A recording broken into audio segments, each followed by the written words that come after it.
Hello, everybody. Rachel Weaver here. I am on faculty at Regis University's Mile High MFA program.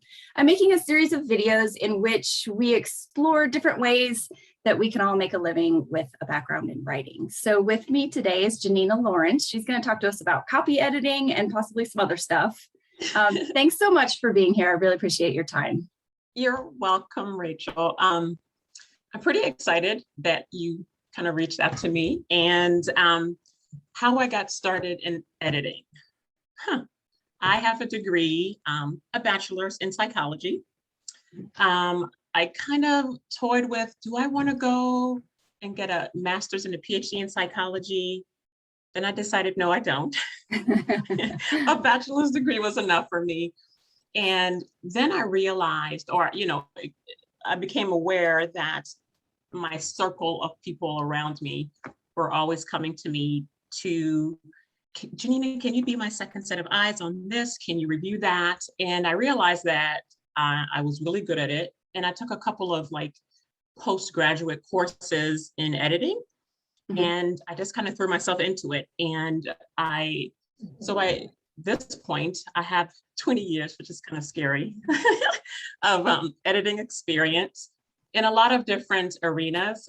So most of it has been in corporate and internal agency type environments, so advertising and marketing. And so I would interface with designers, with writers, with project managers, with legal departments, so kind of managing their brand assets and that type of thing.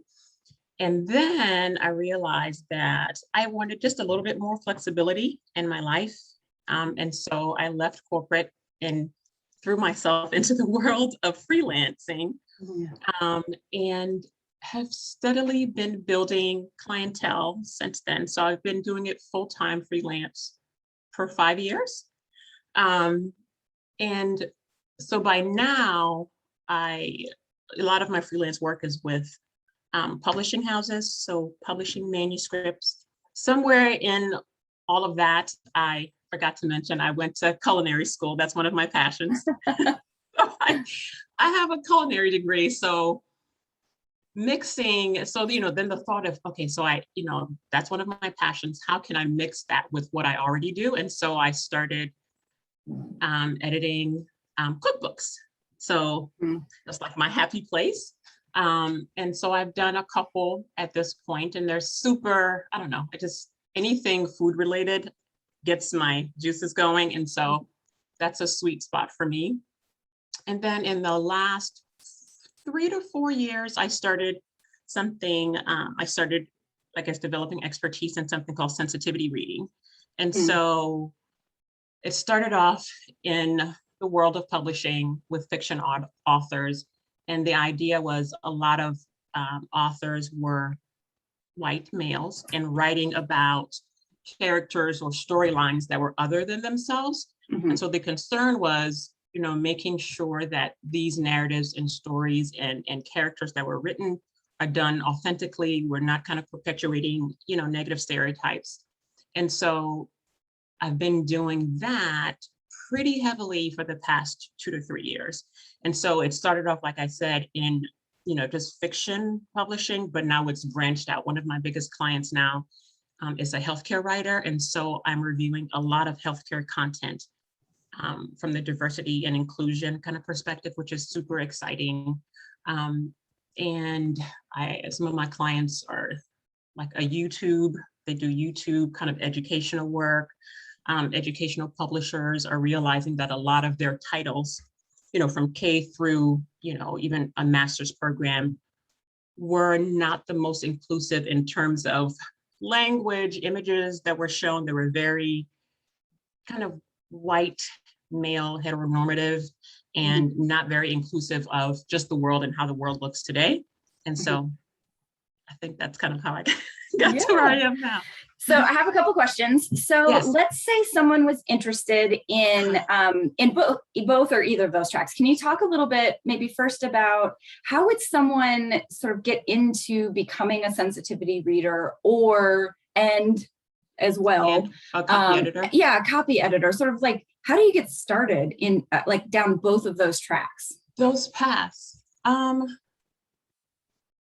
would you get started? I mean, now there are more, courses available, whether Mhm. it's online or, some like maybe extension courses that are somehow attached to different universities. Mhm. So I think there are more options in terms of taking courses or learning that you can reach out to. Whereas, back, kind of dating myself, but when I did it, I literally, like I said, took 2 courses, and then I found a part-time job with a photographer who was putting together a book with some of his imagery. I mean, so it was basically just kind of literally building my skill set in that way.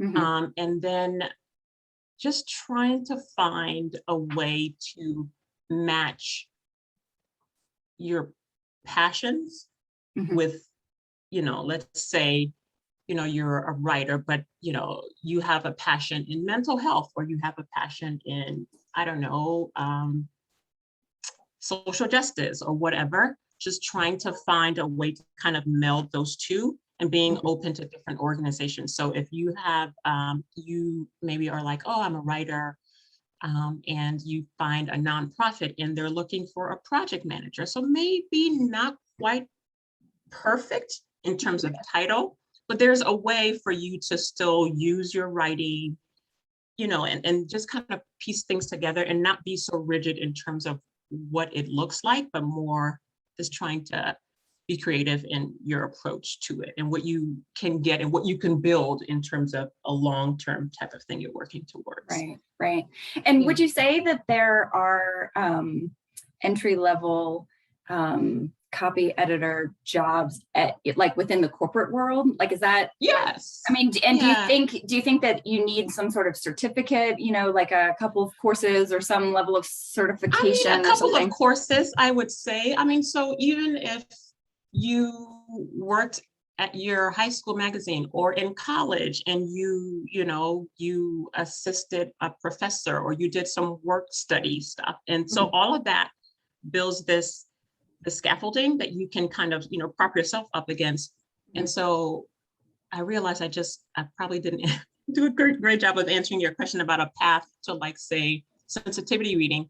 So for me, I've been interested in mental health my whole life, for different reasons, some family stuff, and just being interested in how, um, just mental health in general. And so I took courses for about a year, just for my knowledge. And now I'm able to use that to infuse Mhm. into my sensitivity reading. So that's a way for me to kind of pull from what I know in my experience and kind of Mhm. infuse it into the work I do. Because now I have a lens of which to look at, let's say, my healthcare when I'm working with my healthcare client, their copy as it applies um, to mental health, to substance abuse disorders, and those types of things. And so I can add my perspective to that, and I can kind of lean into to who I am and my lens on things. Mhm. And my final question is, what advice do you have for folks that are just graduating with an MFA and are sort of thinking maybe copy editing sounds like a really good path? Yeah, I would say to be open and flexible, be creative.